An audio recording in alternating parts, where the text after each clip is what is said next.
Good evening. You're watching ThinkTech Asia. I'm David Day, and this evening's program is all about Israel, energy, and the shifting geopolitics, not only of the Middle East, but perhaps of the world. And to help us with this conversation, we've been able to lasso in the Deputy Ambassador for the Embassy of Israel in Washington, D.C., Mr. Reuven Azar. And Reuven, can you hear us? Yes, thank you. Thank you for inviting me. It's great to have you here, Deputy Ambassador, and I know that we have several members of our audience who are watching this, and perhaps who will be watching this in the future, that are very curious about several items that are happening in the news right now as we're looking at what some have called the jihadi spring. And I guess the first news development that people would like to know kind of your views on is this whole apparently an explosion coming out of Syria into Iraq by this group called the Islamic State of Iraq and Greater Syria, ISIS. And to help our audience with that, Mr. Deputy Ambassador, I want to show our folks map number 1, if we could, control room. And this is this map. Reuven basically illustrates the areas of conflict where ISIS has moved into Iraq, and can you tell us a little bit about this organization? What is your view of this group? Well, in the broader context, David, this is the Syria and Iraq, and maybe also Lebanon, are the epicenter of this war of civilizations that is happening within the Middle East. Within the Middle East, between different ideologies, different ethnicities, and religions, between Iran, Shiite Iran on one hand, the extremist jihadi global forces and local forces, the Muslim Brotherhood, the nationalists. And these guys are in a total war, and the Arab Spring has given them a great opportunity because from the moment that the regimes started to collapse, it created a chance for many forces that were dormant and that were oppressed to pop out and fight for the future of the Middle East. You know, one of the interesting things, Mr. Deputy Ambassador, that has occurred here with this program was that some months ago, I had for the second time a guest from Hawaii here who is an expert on Afghanistan. He himself is a Pashtun, and as a young kid was involved. He said he was actually a Taliban in his younger age. He's now a very reputable professor at one of our universities here. But what he was referring to Syria, and what he was telling me was that and this is several months ago, that there were forces in the opposition to Assad that, paraphrasing what he said, basically made Al-Qaeda look like a kindergarten party in terms of their nastiness and their brutality. Is that what you've seen as well? Well, I think we have to differentiate between different types of Sunni population. Basically, what happened in Syria is a rebellion of the periphery against the center, against Damascus. For years, actually, the Assad regime, which is concentrated in the Alawite sect, and with some pacts with other minorities that were part of the elite, they were neglecting the periphery. There is a very interesting climate change kind of thing that was happening in Syria, in which the periphery was mainly agricultural society and Sunni society, and this society suffered from 7 years of consecutive years without rain, of drought. This created a huge amount of immigration to the cities, huge amount of protest, And at the end of the day, when the Arab Spring started, all these forces erupted at once. Now, what is happening is that there are several militant forces that are pretty small that are taking advantage of the situation and basically are abusing the situation in order to set their agenda. So basically, those that have the Kalashnikovs and they have the arms basically went up for arms, not necessarily for the sake of the future of Syria, but for the sake of their own narrow interests. And they're taking in hostage larger than larger parts of the population. That drive that you taking advantage of larger and larger parts of the population then has included a drive deep into Iraq. And as we understand it, and Control Room, if we could show our audience map number 2 would be great there. And this darker tan area represents areas of the ISIS control of Iraq and Syria now, and of course on the outskirts of Baghdad. Mm-hmm. And Mr. Deputy Ambassador, one of the things that we have seen in the media here, and I'll ask the control room here to just put up some of these photos, is this incredible brutality of this particular fringe group as they drive into Iraq that has included mass executions. Even in Syria, there have been situations, images that we don't want to spend a whole lot of time on, but of actual chopping off of hands as they want to apply Sharia law. There have been examples of Syrians crucified, and I don't know whether that will continue in Iraq, but certainly the mass killings and brutality, and with a large area being captured, and I'm sure this is something that Israel has been watching very closely and very concerned about. Yes, we are.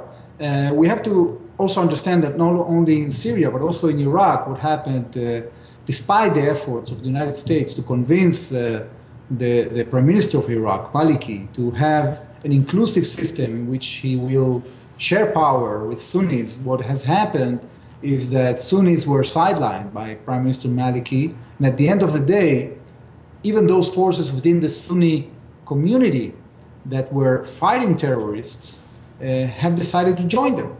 In the past, you had leaders of tribes, you had forces that were called Sahwas, that they were fighting Al-Qaeda and fighting the terrorists, but at the end of the day, they got to the conclusion that the only way to seek their own interest would be by joining forces with terrorist elements like ISIS. So what is happening now is that ISIS has broken ground in Iraq in a very, very fast way. And because of the fact that you have anarchy in both countries, they are capable of creating this consecutive area that is cutting both countries, Iraq and Syria. You know, Mr. Deputy Ambassador, I know that I guess it was your prior assignment before you held this post, was you were head of the Middle East section, Middle East Affairs for the Ministry of Foreign Affairs for Israel. Do I have that correct? Yeah, I was head of the Middle East Research Center at the Ministry of Foreign Affairs. That's right. So I want you to help me understand something about the history and what this ISIS group has planned. And I'm going to show our audience a map of the Islamic Caliphate in 750 AD, and that control room, that's visual number 3B. And this map is at 750 AD, Reuven, and then I want to show you the kind of the interim progress that has been made by this ISIS group, and that would be map number 3, control room. And so in the black, you can see the movement or the areas in Syria and in Iraq that ISIS perhaps now controls. And the question I want to put to you, sir, is what is this notion of a caliphate, and what is their goal? Well, basically the goal of the jihadists is to restore the Islamic caliphate exactly the way that Prophet Muhammad and his descendants try to do, not by using the rules of the games, the game of modernity or diplomacy, but basically by restoring the rules of the game that were present in the area in the 7th and 8th centuries, etc. And that means that they repudiate all the development that has been achieved by humanity in international law, in human rights, and they're fundamentalists in the sense that they want to go abide exactly by what is written, their interpretation of what is written in the Quran. And what the difference between them and other extremist forces like the Muslim Brotherhood, which is a fascist force as well, is that the Muslim Brotherhood basically believes in combination of modernity and Islam in order to create that caliphate. The jihadists want to create a caliphate that would be exactly the one the Muslims had at that period of time. Now, there is a third force, and that's the Iranians, the Shiites, that always fought with the Sunnis and were oppressed by the Sunnis, and they also want to restore their power and want to establish a caliphate. But that caliphate would be different because it would have a Shiite orientation. And the difference between them and the jihadists is also that, like the Muslim Brotherhood, they believe in acquiring the technology that the world has to give them in order to use it for their sake and project power in the area and in the world. So let me see if I understand what you've said, because this is very significant. And Control Room, if you'd put up map number 3, which illustrates the areas, I'm sorry, map number 3A here, the areas that of the Middle East that are controlled by Sunni and the others were controlled by a Shiite that the Deputy Ambassador is talking about. What I understand you to say, Reuven, was that one force, the Muslim Brotherhood, and the Shiite forces out of Iran, their desire is to set up a caliphate, but based on modernity, to use technology. Whereas the ISIS group wants to basically, would be a Sunni caliphate of some sort, would roll history and progress and time all back into the 7th century. Exactly. And then you have the third force, the Muslim Brotherhood, which basically is also Sunni, that also believes in some combination of modernity, but under the Sharia, under the Islamic law, under the rules, under the civilization of the Muslims, under an Islamic civilization that would be that would have supremacy in the region and in the world.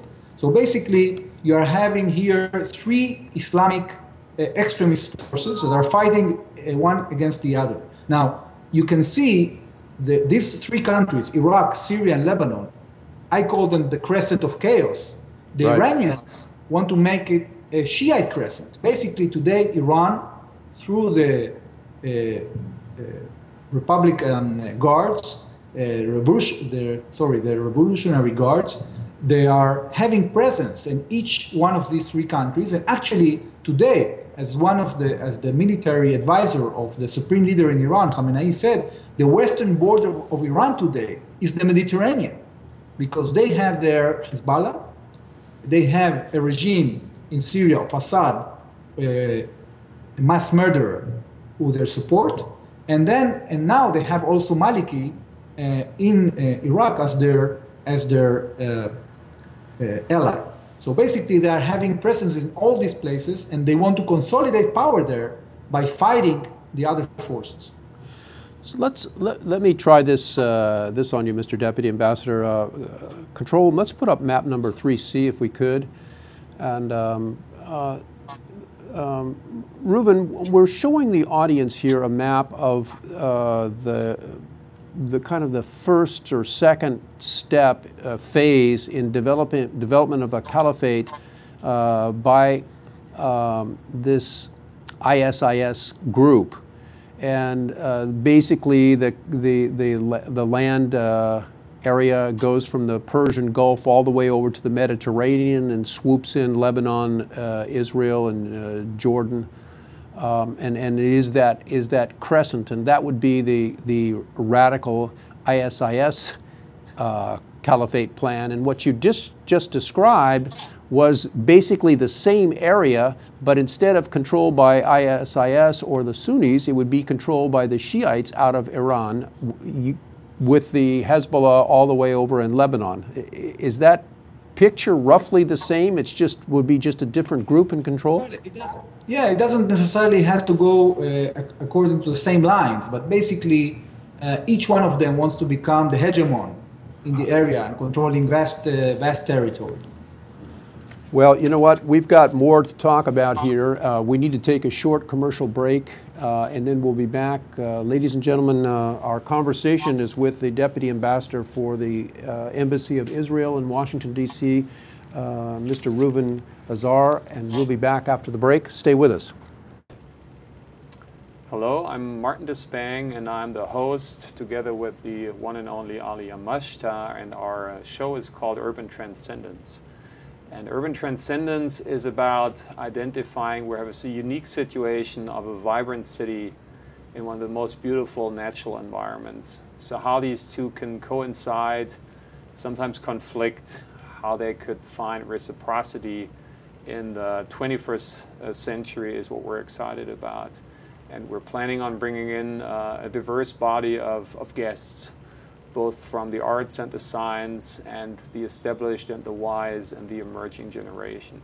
So hope you will join us. We'll always be on Thursdays from 1 to 2 p.m. We're back. We're talking about Israel, energy and shifts in the geopolitical alignments in the Middle East, perhaps in Europe and the world, and helping us with this discussion is the Deputy Ambassador from the Embassy of Israel in Washington, D.C., Mr. Reuven Azar. And Mr. Deputy Ambassador, again, we'd like to thank you so much for helping us and allowing us to tap into your expertise on these topics. Thank you. Let's talk about next, if we could put up a control room photograph number or visual number 10. There were three boys that were recently kidnapped, and that's been all over the media here. I guess two of the boys are Israelis and one is an American. Is that correct? Yes, sir. That's correct, unfortunately. And this kidnapping, as far as you're concerned, who was this done by this ISIS organization? They've claimed credit for this, or? No, sir. This was done by a terrorist group called Hamas. Hamas is a terror organization. They have a strong hold in the Gaza Strip after they have kicked out the Palestinian Authority from there. This terrorist organization is basically affiliated with the Muslim Brotherhood, which is one of the Islamic extremist movements that we were talking about in the previous chapter. Okay.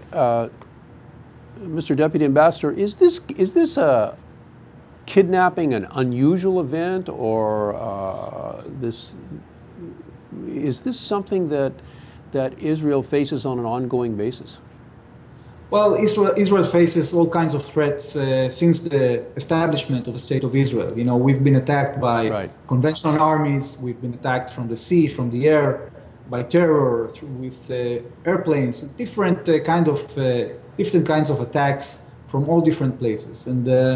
And I think that Hamas, taking into advantage the fact that the Israelis have sanctified life and have sanctified the return of hostages, because this is a Jewish principle that is very important in our culture, they have got to the conclusion that they can extort the extortionate, the State of Israel, by trying to do these kidnappings. And And this is happening in the larger context of a so-called reconciliation agreement that Hamas has achieved with the Palestinian Authority. Right. The nationalists, basically, that belong to the Palestinian national movement. This, in Israel's view, was a grave mistake, because although Hamas was pressured now in the Gaza Strip after the changes in Egypt and the fact that the Muslim Brotherhood was kicked out by the army there and by the nationalists in Egypt, basically what Hamas was trying to do with this pact and this so-called reconciliation was to set the agenda in Judea and Samaria, in the West Bank, in a way that they would become the supreme force that is driving the Palestinian national movement instead of the PLO, instead of Abu Mazen. Interesting, interesting. You know, I noticed, well, we all noticed that our Secretary of State, John Kerry, and the recently failed negotiations between Palestine and Israel was talking about the age-old two-state solution, and that the Speaker of the Israeli Knesset recently became President, Mr. Reuven Rivlin, and his position is now aligned, I guess, with Prime Minister Netanyahu's, that there should be a one-state solution. Do I have that correct? No, I think you're mistaken. Basically, Okay. Prime Minister Netanyahu has stated that Israel is committed to the two-state solution. And even Reuven Rivlin, he gave an interview last week, and he said in that interview that in theory, he doesn't see a reason why not Israelis or Jews and Palestinians could not live together in one state. But he knows that that is not possible, because basically between the Jordan River and the Mediterranean Sea, we have two national movements. And the majority of the Israelis, including right-wing parties, have got to the conclusion that we have to achieve a two-state solution. The problem is that in this Middle East we're living today, in which you don't have performance, you don't have institutions that can hold a state, and you don't have Palestinians with a record of creating those institutions, that solution becomes very difficult, because Israel would like to have that situation of a two-state solution, living side by side, Right. in peace with the Palestinians. But the problem is that we cannot trust the Palestinians to hold their own state and to keep peace within their state and security that would also promise security for the state of Israel. Because what is happening in Palestinian society is exactly what is happening in other societies in the Middle East. You have a fight of different civilizations within the society that are fighting for supremacy. So what would happen today if Israel withdraws from the West Bank, from Judea and Samaria, is that automatically we would have their Hamas, we would have their Salafists and Jihadis, exactly like ISIS, that would use that ground to continue to attack Israel. And Israel cannot, of course, live with that situation, because those areas of the West Bank, of Judea and Samaria, are the heart of the center of Israel. Boy, what a fascinating conversation we're having here with Israel's Deputy Ambassador to the United States. And Mr. Deputy Ambassador, I want to shift what to an audience might seem an unrelated topic, but I submit to you that it is related, and I'd like to put up for audience visual number 11A, if we could, from the Times of Israel.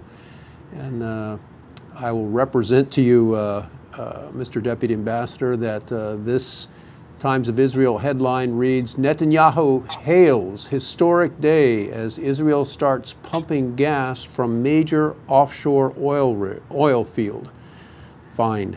And then if we could put up photograph number 12, I guess, here. And Reuven, could you help explain to us what is happening with Israel's energy situation?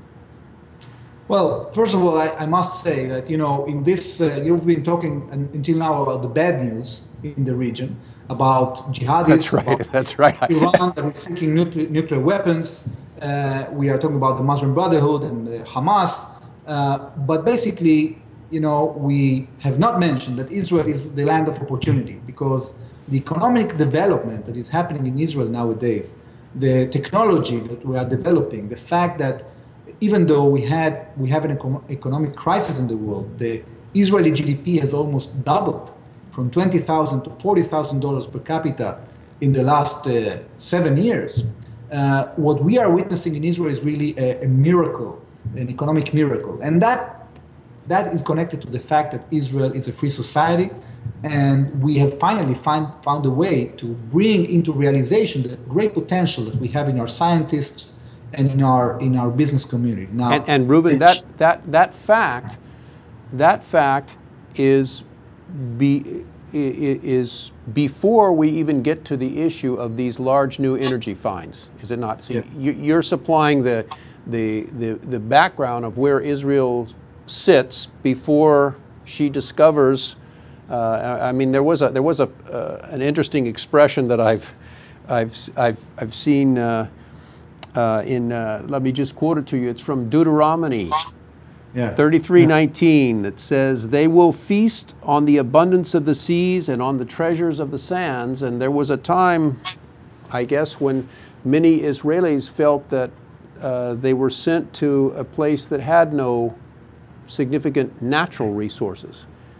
And I guess that's all changed. Yeah, and finally, I think somebody hit the jackpot, and we have entrepreneurs that are exploring our offshore Israel and have found a quite respectable amount of natural gas. Today, we have a reservoir that basically is going to promise self-sufficiency of Israel in energy for many years. And in addition to that, we're going to be able to export a large chunk of this gas. We haven't yet culminated the potential of the findings, because we may find also, in addition to about 500 BCM of gas offshore, we might also find petroleum under those reservoirs. So basically today we are in a situation in which there is a lot of curiosity in markets, especially because of the geopolitical circumstances today in Europe, the crisis with Russia.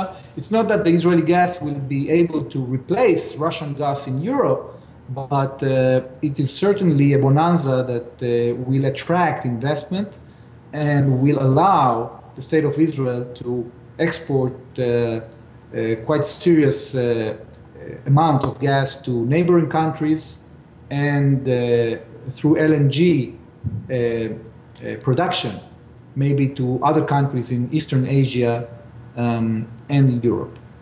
You know, Reuven, I want to show our audience visual number 13, if we could, control room. And this is a map, Mr. Deputy Ambassador, that shows some of the known, relatively recent offshore gas fields or blocks off of Israel. And then you were referring to the possibility of drilling in oil finds beneath those gas fields, and maybe we could show the audience number 11, control room. This is an Israeli oil rig drilling out there in the Mediterranean, so that the energy picture, Reuven, what you're describing for Israel has changed dramatically from maybe an importing society to one that is, as you, to use your own words, to be self-sufficient for many, many years to come, with excess for export on top of that.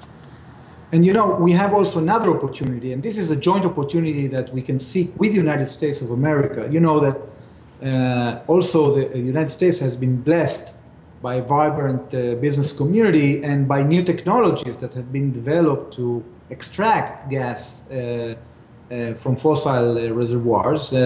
Now we have the challenge of trying to use that bonanza in order to solve the issue of dependence on petroleum for transport.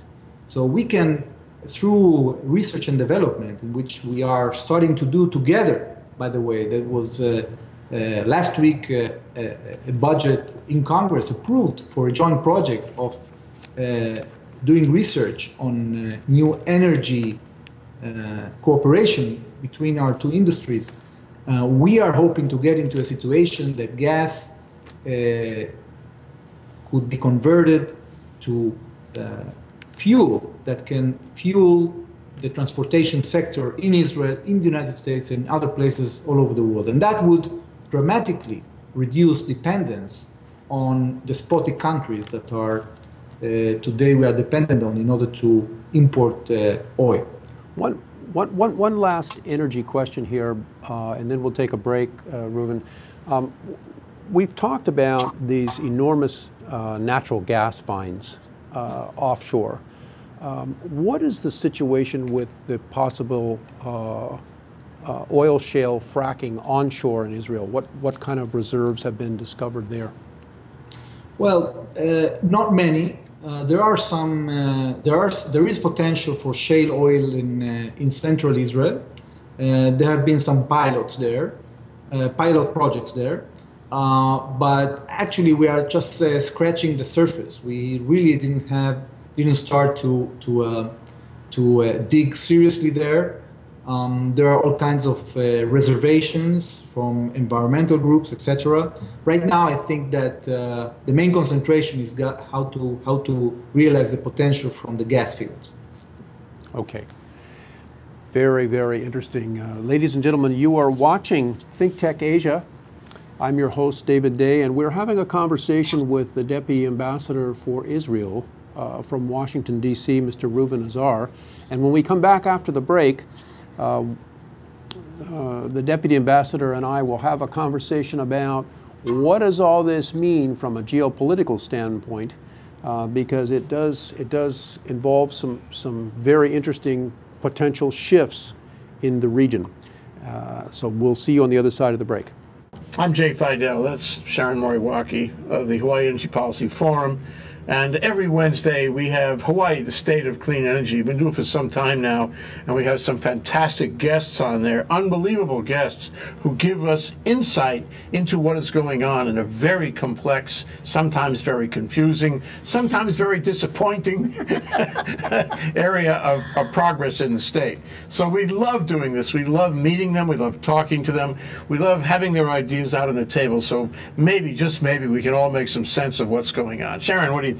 I think that's absolutely correct. We enjoy ourselves meeting with all these people and hearing about the energy and the state of clean energy, and hopefully we advance clean energy for the state. So it's terrific. Join us. Okay, it's every Wednesday. Okay, Wednesday is Energy Day. Every Wednesday, 4 to 5 p.m. Hawaii, the State of Clean Energy, here on ThinkTech Hawaii. We'll see you there. We're back. You're watching Israel, Energy, and Shifting Geopolitics. I'm David Day. This is ThinkTech Asia, and our guest on this evening's program is Mr. Reuven Azar, the Deputy Ambassador for the Embassy of Israel in Washington, D.C. And Reuven, I know it's late there. We just had a conversation about these enormous natural gas finds off of offshore Israel, and maybe potential for some shale oil development as we go down the road here. But clearly, the picture that you have painted is that Israel is now energy independent, will be for the foreseeable future, and has the possibility of becoming a major energy exporting nation. Fairly said? Yes, certainly. Okay. Now, given that we have this jihadi spring and this implosion of many of our oil-producing countries in the Middle East, all kinds of violence, and now we're looking at the possibility of the already successful, wealthy Jewish state taking it to the next level in terms of her wealth and development with enormous finds in energy. What is this likely to do, or how do you see this impacting the geopolitics of the Middle East? Well, that's an easy question, right? Well, from our perspective, basically there are common threats and common opportunities with our neighbors. Basically what is happening is that because of the threat of Iran, especially Iran that is trying to seek nuclear capabilities that would allow it to create a nuclear weapon, the threat of the jihadists and the threat of the Muslim Brotherhood, this is bringing Israel and its neighbors closer together. First of all, it's bringing closer Israel and Jordan. The Kingdom of Jordan has suffered heavily from flow of refugees from Syria. It is now having a direct border with ISIS, and we are really ramping up our cooperation, especially on military, intelligence, and strategic strategic aspects with the Kingdom of Jordan. Well, this is fascinating. We are cooperating in intelligence and other ways with our neighbors in Egypt, especially in the context of fighting the anarchy and the terrorist organizations in the Sinai Peninsula. And basically we are having tacit cooperation with some of the Gulf countries. Now, all these countries are Arab countries that find it difficult to engage with us openly sometimes because they are caught in this war of civilizations that is happening, and Israel is still being used as a token of attacking, Muslims attacking each other, saying that they are cooperating with the Zionists, cooperating with the Israelis. So they cannot be, too open about this cooperation. But basically, we are cooperating in order to try to create stability under this crescent of chaos. We are trying to create an arc of stability. Now, in addition to that, there are opportunities because the energy can really be a bridge, not only between us and the Palestinians and the Jordanians, with whom we are negotiating deals to supply gas, but also with Cyprus, which is our neighbor, an island neighbor to the west in the Mediterranean. So this really, the energy is creating opportunities. Now, we will have to use these resources really to build the capabilities to defend ourselves from all this range of threats that we've been talking about. And this is something very interesting because, we are at the heart of the Middle East, and we have experience in fighting these extremist forces. So today, we have concentration of terrorists that are coming from all over the world, coming from Europe, coming from East Asia, coming from the Caucasus. They're all coming to fight in Syria and Iraq. They are creating a terror threat for the world, for the United States as well. And we are finding ourselves in a situation in which countries, security establishments from all countries are flocking into Israel in order to try and have Israel share with them the intelligence they have, the methods that Israel has developed in fighting terrorism. So in that respect, we have become very popular. As I listen to you, I am fascinated by this conversation, Mr. Deputy Ambassador, because the way that you are describing this energy is in these developments in Israel is something that I had never really thought of before, and that is that the oil and gas finds in Israel and Israel's experience in fighting terrorism, those two seemingly unrelated topics mesh together to form if I can use the term, like a relationship glue that allows Israel to perhaps build relationships and friendships that she was never able to do before. Am I correct about that? Is that right? Right, and you know what? This is not the only aspect. There is a third very important aspect, and that is the water issue. Israel has managed to develop technology that will allow us to solve the water problems in Israel. You know that Israel is an arid zone. Right. We are lacking resources in the area, and water was in the past a reason for wars. But this is no longer the case, because Israel basically has developed technology to desalinate water in a very cheap price. It's a leading power in desalination in the world, and has also managed to recycle water at rates that are uncomparable. Israel is recycling 80% of its water, of its sewage water. And actually today in Israel, we use 70% of the water that we use for agriculture. It's recycled water. So we have become also self-sufficient when it comes to food production. We are a net exporter of food. And we have capacity to produce water to an extent that today we have started to export water to our neighbors. So water combined with energy added to the third item, which is the experience in fighting or handling, developing, blocking terrorism.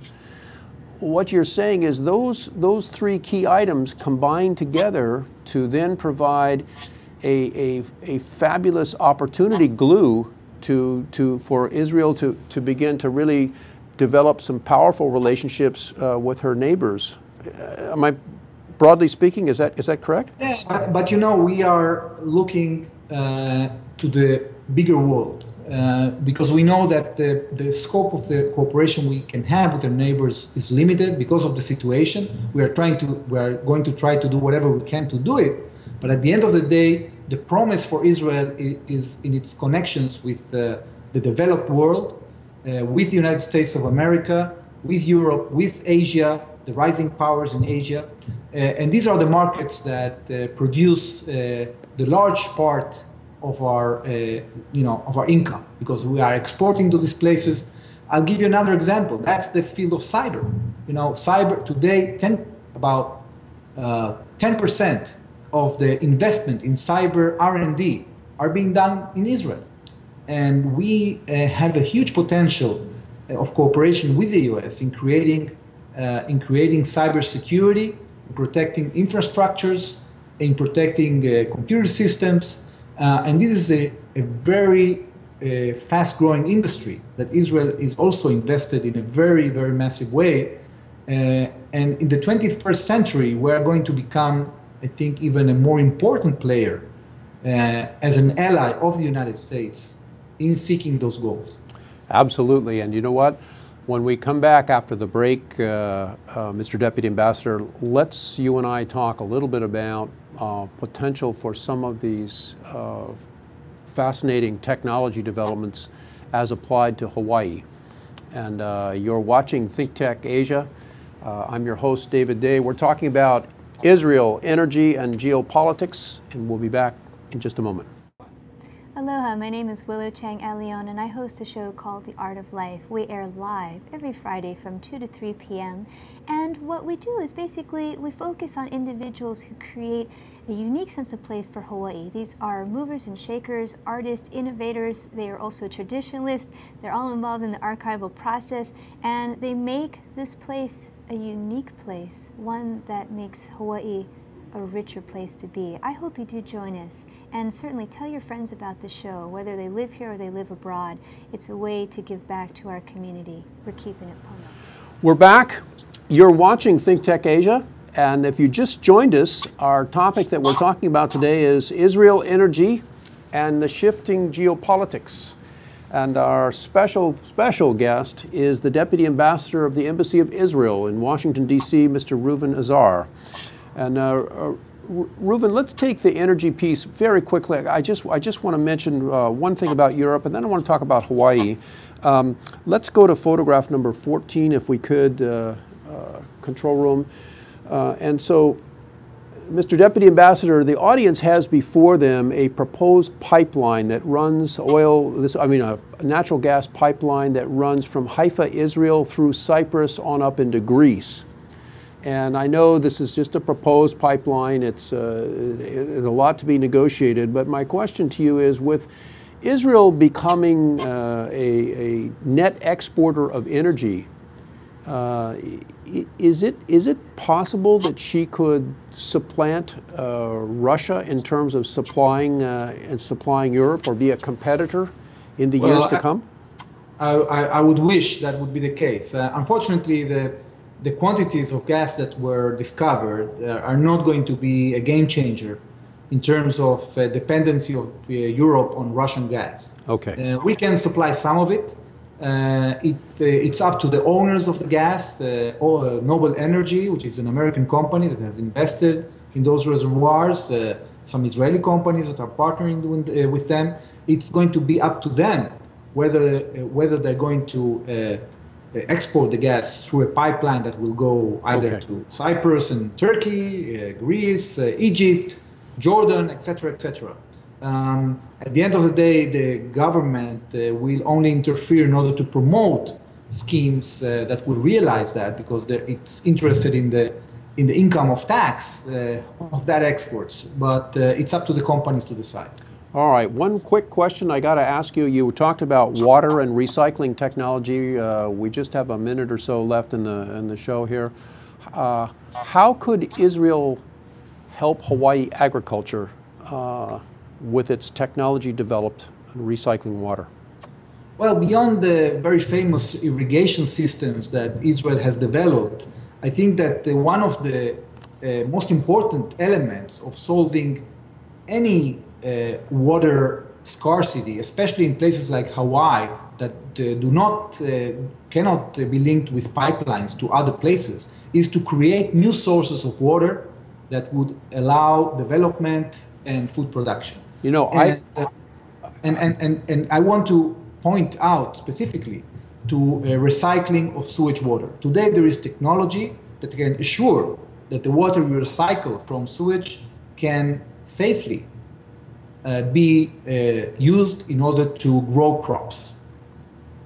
You know, Reuven, I'd like to continue this conversation with you in another show and talk more about various technologies, whether they be in the cybersecurity field for national defense or in water, agriculture, computers, various things that Hawaii could do with Israel. Our former governor, Linda Lingle, I know does an extensive amount of speaking and traveling in your country.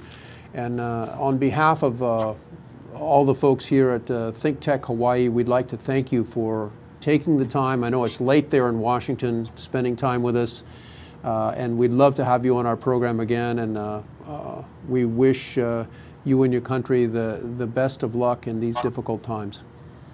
Thank you very much, sir. It's been a pleasure.